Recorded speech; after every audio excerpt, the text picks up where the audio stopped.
Olá pessoal, bom dia, boa tarde, boa noite. Vamos agora, no finalzinho do nosso curso, falar do último grande grupo, do último reino de seres vivos que a gente ainda não falou, que é, se não um dos mais importantes, o mais importante, o reino vegetal, o reino das plantas, né? Elas são responsáveis pela fotossíntese, que produz oxigênio no nosso planeta. Já vimos que não são só elas, são principalmente as algas do fitoplâncton, né? Mas elas também fazem. E elas produzem, elas são os grandes produtores dos ecossistemas, em especial os ecossistemas terrestres. Tudo que a gente come ou vem de planta ou é um animal que comeu alguma matéria vegetal. Se você come um franguinho, um bife, aquele boi, aquela galinha comeu ração que veio de fonte vegetal. A gente depende das plantas para a nossa alimentação.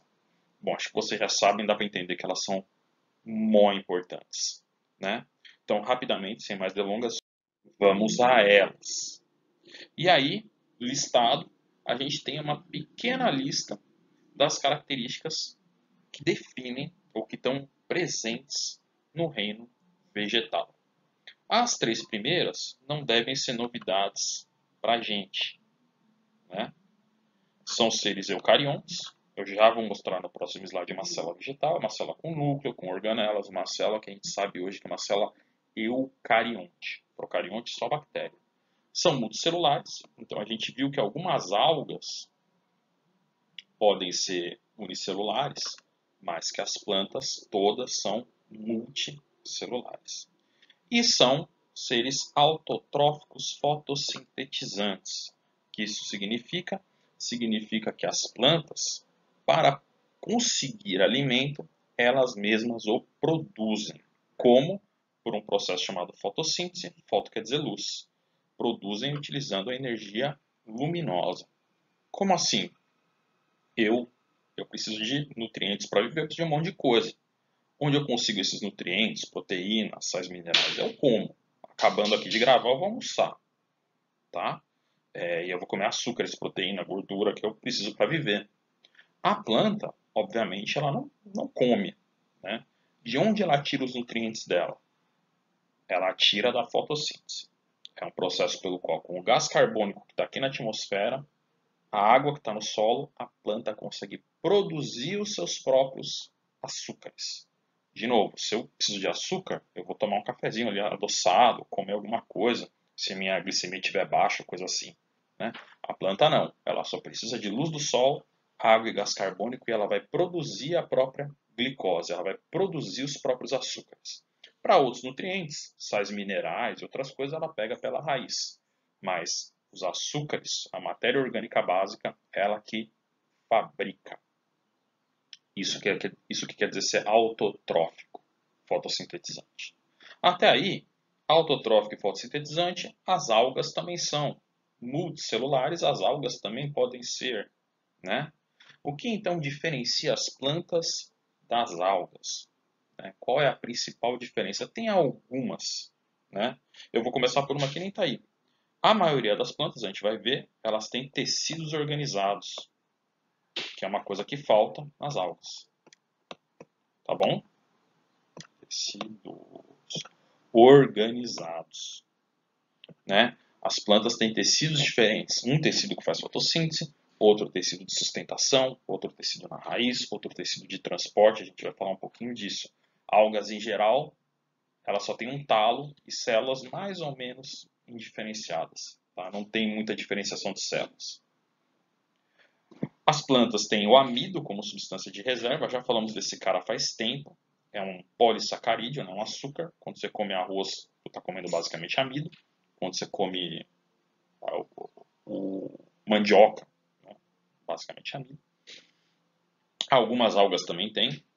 Cloroplastos com um tipo de clorofila que é a clorofila B. Algumas algas também têm, mas está presente em todas as plantas, né? A alternância de gerações como ciclo de vida, que a gente já viu em algumas algas, mas todas as plantas vão ter, a gente vai falar disso. E a característica que define as plantas terrestres, o grupo que a gente vai ver, de novo, parece meio arbitrária, mas é a característica base, é que os embriões ficam retidos pela planta-mãe no desenvolvimento. Eu já dei o exemplo para vocês, eu lembro em algum momento do abacate, né? O que tem dentro do abacate? O caroço. O que tem dentro do caroço? Tem um embrião, tem um pezinho de abacate, que se você plantar, nasce um pezinho de abacate. Tá lá. Esse abacate está onde? Está em cima do abacateiro, está em cima da planta mãe. O embrião fica retido ali um tempinho. Isso é uma característica presente em todas as plantas. Esse desenvolvimento bem particular das plantas. Tudo isso é o que determina o reino das plantas, chamadas plantas terrestres. Né? Tudo bem? Então, vamos dar uma olhada aí. Primeiro, só para mostrar para vocês a molécula da clorofila. A clorofila, tal da clorofila B, que está em todas as plantas. O que é a clorofila? É essa molécula que está aí, né? E ela é a molécula responsável por capturar a luz do sol. Essa é a molécula que tem um átomo de magnésio ali no meio, que é responsável ali por reter a energia solar e, com essa energia, excitar um elétron. Isso a gente vai ver mais para frente, tá? Mas é a molécula que sem ela a planta não consegue fazer fotossíntese. E é uma molécula, um pigmento verde. Por isso a maioria das plantas são verdes, tá? E aí, essa clorofila fica dentro da célula vegetal nessa estrutura que a gente já falou, que é o cloroplasto. É uma organela que retém a clorofila e a organela que as plantas têm, a gente não tem, que é responsável pelo processo de fazer fotossíntese. Tá? Então aqui uma célula vegetal, os cloroplastos verdinhos, ela é meio quadradinha por causa da parede celular, feita de celulose, né? E ela deve ter um vacúolo em algum lugar que eu acho que não está representado, mas tem. Tudo bem? Além das outras organelas, dá para ver mitocôndria aí, dá para ver um núcleo, dá para ver citoesqueleto, dá para ver várias coisas. Tudo que tem numa célula eucarionte normal vai ter numa célula eucarionte vegetal. Legal? Então, essas são as características gerais de todas as plantas. E agora nós vamos ver os principais grupos de plantas que existem hoje. E são esses aí, né? Aqui em cima nós temos os grupos de plantas viventes, que são os que nos interessam. Infelizmente, todo esse registro fóssil aqui a gente não vai ter tempo para falar, né? E se você olhar uma coisa um pouco complicada, teve grupos que foram extintos, grupos que hoje são os mais diversos, que é esse aqui das plantas com flores, né? A gente vai simplificar um pouquinho a história desse jeito, tá? Então, hoje a gente tem basicamente 4 grandes grupos de plantas viventes, grupos que são mais ou menos coesos e que têm ali características bem definidas e que, em certo sentido, refletem aí a evolução das plantas. A gente tem plantas hoje que provavelmente são mais parecidas com as primeiras plantas que surgiram, como as briófitas, os musgos, e aí elas foram conseguindo novas características, conseguindo novas adaptações e se modificando e se adaptando cada vez mais a uma vida no ambiente terrestre. Tá bom? A gente vai falar de cada um desses grupos. Primeira coisa, as briófitas, pteridófitas, gimnospermas e angiospermas, acostumem-se com esses nomes. Primeira coisa que a gente vai falar é que essas plantas são divididas, esses 4 grupos são divididos em 2. Né? As briófitas e as pteridófitas, que a gente vai falar hoje, são conhecidas como plantas criptógamas. Cripto quer dizer escondido, gama é reprodução. Reprodução escondida. O que isso quer dizer? Que a reprodução delas é escondida? Como é que uma planta esconde a reprodução? São plantas que não vão ter uma característica muito importante, que a gente vai ver depois, que são as sementes. São plantas que não têm semente. A gente vai ver como é a reprodução delas, mas em nenhum momento surge essa estrutura de resistência do embrião chamada semente. E você tem as plantas com semente. Ó, a semente surgiu aqui na evolução.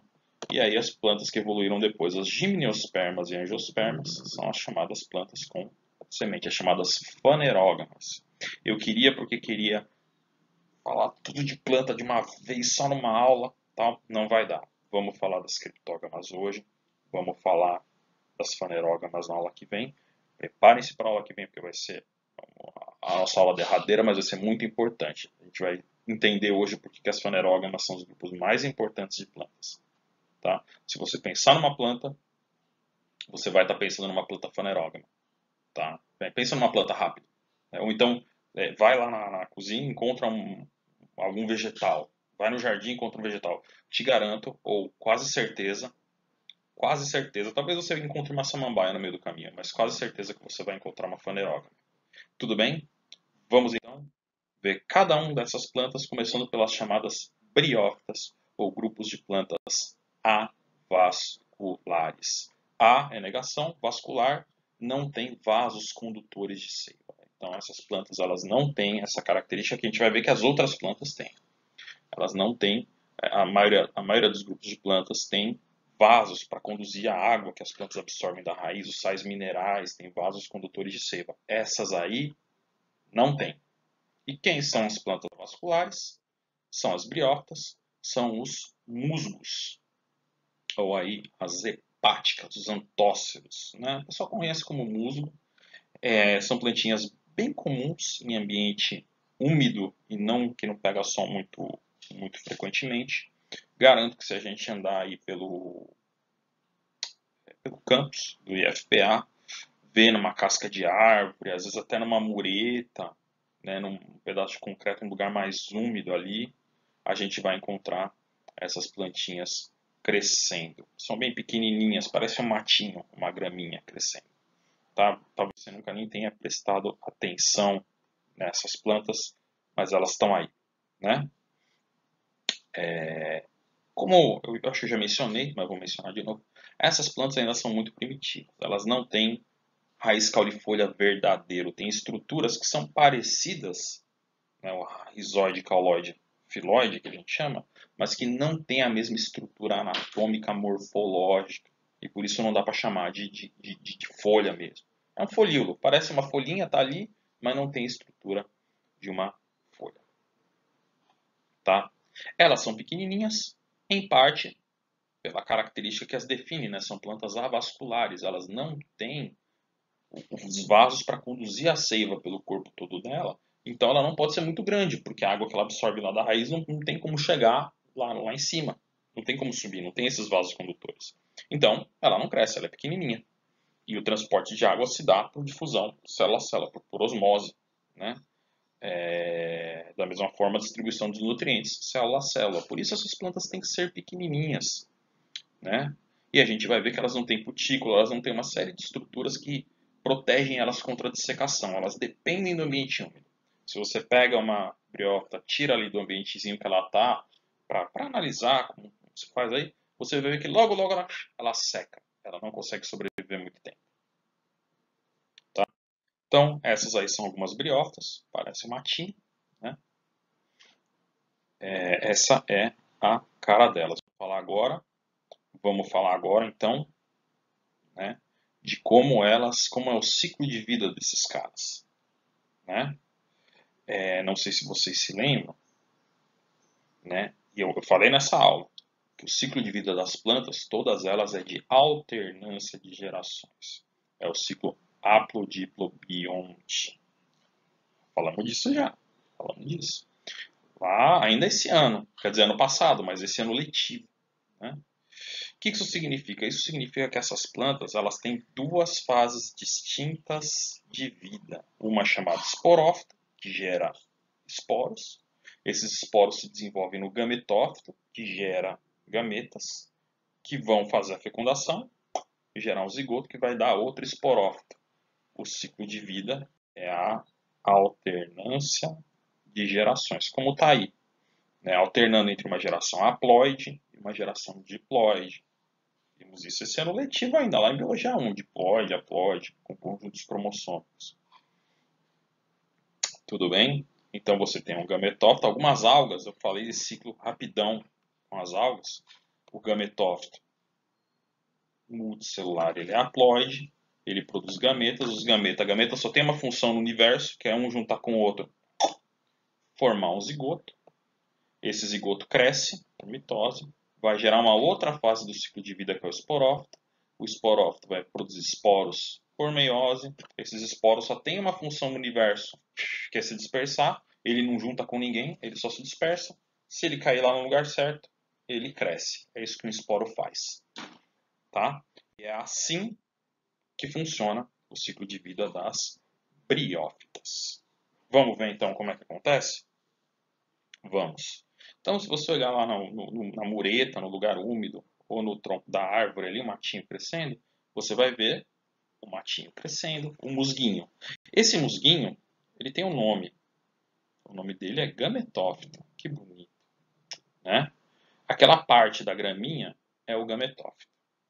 Então, é uma estrutura haploide, é o matinho ali, está crescendo, está fazendo fotossíntese, é a fase duradoura do ciclo de vida, né?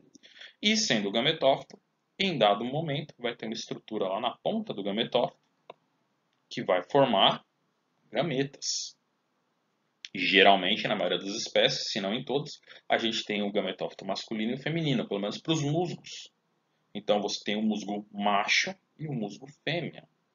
O musgo macho vai produzir anterozoides. É como se fosse um espermatozoidinho, um gameta masculino, ele é pequenininho e ele tem flagelos para motilidade, ele nada, né? E o gameta feminino vai ter um arquegônio, que é onde vai ficar o gameta feminino, que é a oosfera. É como se fosse um óvulo, é um gameta maior e imóvel. Ele espera o gameta masculino chegar lá, né? Que fica nessa estrutura chamada arquegônio. E aí? O anterozoide ele vai, como eu acabei de falar, nadando. Para ele ir nadando, para nadar, o importante é você, parece bobo, mas o importante é você ter água. Esse é mais um motivo pelo qual essas plantas só vivem em ambiente úmido. Você precisa de um orvalho lá, uma gotinha de chuva, né? Alguma umidade ali, para que o gameta masculino possa ir através do meio líquido, através dessa aguinha, dessa pocinha. São plantas muito pequenas, né? Da plantinha masculina até a plantinha feminina. Essas plantas dependem da água para a reprodução, dependem desse ambiente úmido ali, de ter uma aguinha, um orvalho, uma gota de chuva ali, né? E aí o que acontece? A fecundação, forma-se o zigoto e depois um embrião, que fica retido na planta-mãe. Esse embrião vai crescer em cima da planta-mãe, veja só, e formar esse cabinho. Esse cabinho aqui, pessoal, isso tudo que eu estou circulando, é o esporófito. É outra fase do ciclo de vida. É diferente, é diploide. Vai ter um número cromossômico diferente. Só que ele fica em cima, nesse caso, do gametófito. O gametófito vai sobreviver, o esporófito vai crescer, vai fazer o que ele tem que fazer e vai morrer. E o gametófito vai continuar. É um adendo, é uma fase breve do ciclo de vida, é uma fase passageira. Enfim, esse embriãozinho cresce, forma aqui o esporófito, e aqui na cápsula vai acontecer o que? A formação de esporos. Isso aqui é um esporófito, esporófito forma esporos. Em dado momento, essa calíptra, que é essa capinha, ela cai e os esporos são liberados no ambiente. Esses esporos vão se dispersar e onde eles caírem vão formar novos musguinhos. Se for um ambiente legal, os musguinhos vão crescer, se reproduzir, vai voltar de novo ao ciclo de vida. Então veja, o musguinho gametófito, o cabinho que cresce é o esporófito. Duas fases no ciclo de vida, uma relacionada com a outra. Gametófito é a fase dominante, né, mas são duas fases do ciclo de vida. Como eu falei, o esporófito vai produzir os esporos dele, vai morrer e vai ficar o gametófito aqui de boa. Não sei se ele consegue se reproduzir novamente, aí vai depender da espécie. Tranquilo? Pode parecer complicado, mas não é tão complicado assim. Pelo menos esse não. A gente vai crescendo a complexidade. Tudo bem, pessoal? Então, só para mostrar aí, microscopicamente, o local onde é produzido o gameta masculino de um abriófito. Então, essa aqui é uma partezinha lá do musgo. E aqui, o local onde estão sendo produzidos os gametas masculinos, né, os anterídeos, os anterozoides. E aqui, a região do gameta feminino. Aqui é o gameta feminino, a oosfera. Então, o anterozoide tem que nadar por aqui até chegar. Aí aqui vai começar a crescer o embrião, que vai formar o cabinho lá, o esporófito. Legal? Esses são os musgos. Tranquilo? Mais ou menos? Qualquer dúvida, estamos aí, pessoal. Então, viram que no ciclo de vida que a gente acabou de ver, tem esporo, tem gameta, tem isso, tem aquilo, não tem grão de pólen em lugar nenhum, não tem semente em lugar nenhum. Não, tem só o esporo. O esporo é uma célula sozinha que serve para dispersar. A semente tem toda uma estrutura em volta e um embriãozinho dentro. não tem semente. Não falei de semente e nem vou falar agora, né? Porque agora eu vou continuar falando de plantas criptógamas. Já falei das briófitas, vamos falar das chamadas pteridófitas. Das plantas criptógamas, o que? Vasculares. E sendo vasculares, elas têm um sistema de dutos, um sistema vascular, um sistema que transporta a seiva pelo corpo da planta. Tendo esse sistema, elas já podem ser maiores. Né? Quem são as pteridófitas? Samambaia, por exemplo. Samambaias podem crescer bastante, pode ser uma planta relativamente grande. Algumas poucas espécies até conseguem um hábito arbóreo, o tal do xaxim, não sei se vocês conhecem. É uma samambaia, mas ela cresce até uns metros de altura. Por quê? Porque tem esse sistema de transporte. E também possuem, de fato, raiz, caule e folha. A raiz que é raiz, caule que é caule, folha que é folha. Esse tecido vascular, pessoal, esse sistema vascular, ele se divide em duas partes nas plantas, em todas elas, não só nas pteridófitas, tá? Todas que têm. O xilema, que transporta água e sais da raiz para o resto da planta, né? Então você tem na raiz um sistema de absorção de água, essa água vai para o xilema, água e sais minerais, né? E é distribuído para a planta. E um sistema que é o floema, que transporta também a água, sais, mas transporta também os nutrientes feitos pela própria planta, né? Da região onde os nutrientes são produzidos, da folha, para onde a planta precisa. Então, por exemplo, você quer uma cenoura, para a raiz, né, que é a cenoura crescer, ela precisa absorver vários nutrientes. A planta aqui em cima vai fazendo fotossíntese, esses nutrientes vão ser transportados para a região da raiz, onde eles ficam armazenados, produzindo aquela raiz avantajada, né, que é a cenoura, aquela reserva de nutrientes da planta, que a cenoura a gente acaba se aproveitando, a gente tira a cenoura lá e a gente come, mas aquilo lá é para ser uma reserva de nutrientes da própria planta. Os nutrientes são formados ali pela fotossíntese, são transportados pelo floema, nesse caso até a raiz. Aí depende da planta. Tranquilo? Então, sistema vascular. Xilema transporta água e sais da raiz para o resto da planta. Floema transporta água, sais e nutrientes de onde tem para onde precisa. Vamos falar assim. Tá? E aqui essas plantas que não têm semente, mas que têm esse sistema de transporte de seiva.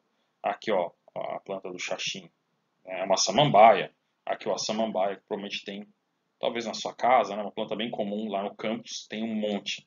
Tem uma área ali naquele terreno, ali naquela matinha, um monte de samambaia. Isso aqui é um licopódio, também é uma pteridófita, e aqui acho que também.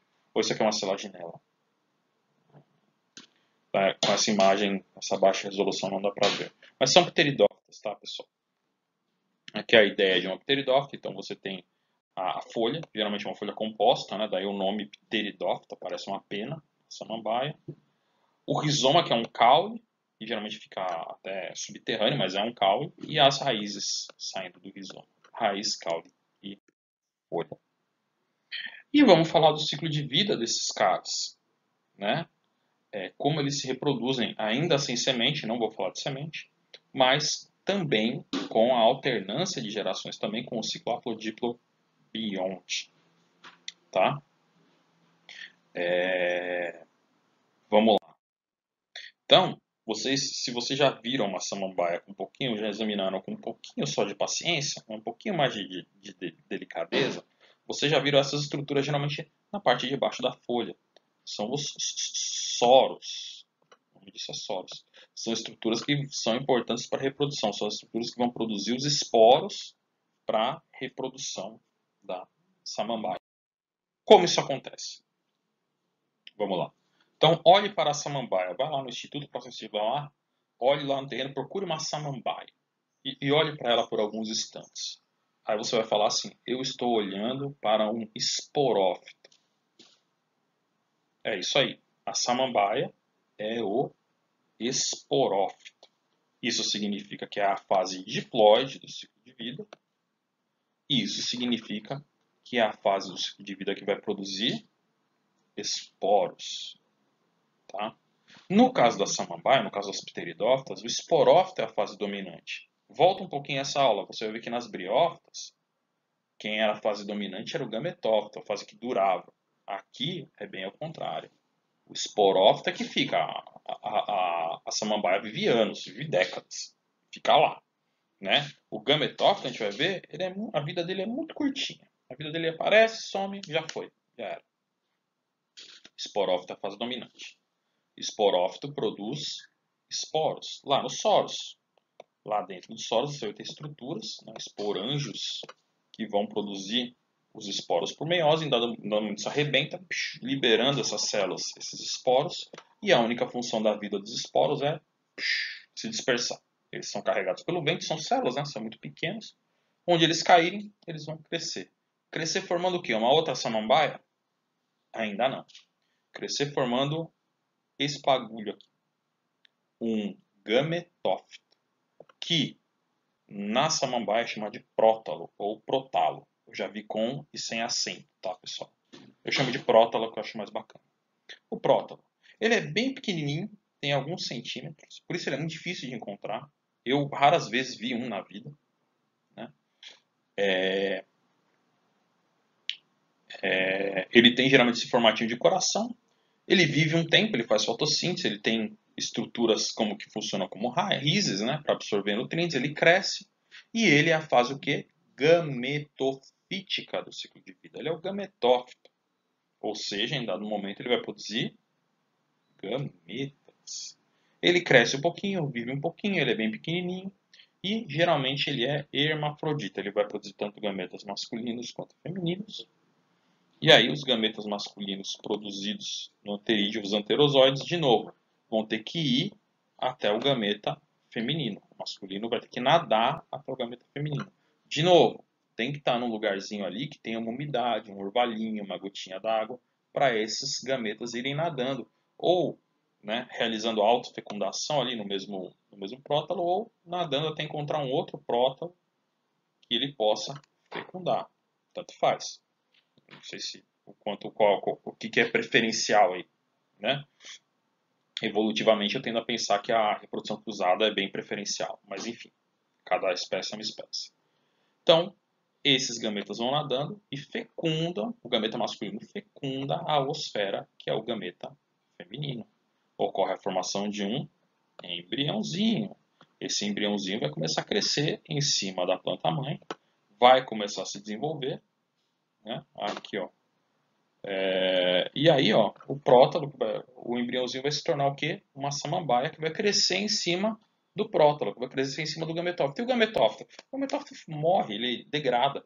Depois de um tempo, ele vai crescendo em cima, crescendo em cima, crescendo em cima, fica só a samambaia. E o gametófito que estava aqui, que começou o crescimento, ele já foi embora, já foi pro saco, né? Ficou só a samambaia, que é o esporófito. Então o gametófito durou só um pouquinho de tempo, só para rolar essa fecundação até o crescimento do novo esporófito, da nova samambaia. Tudo bem? E aí, outra samambaia vai formar esporos dela, vai viver a vida dela, vai ser feliz e contente, do jeito que as samambaias com certeza são, tá? Tudo bem, pessoal? Vamos ver se tem mais coisa aí.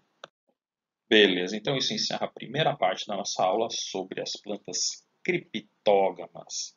Vamos falar na próxima aula sobre as fanerógamas, as plantas com semente. E aí o bagulho vai ficar um pouquinho mais complicado, mas não se preocupem. Tranquilo? Até mais.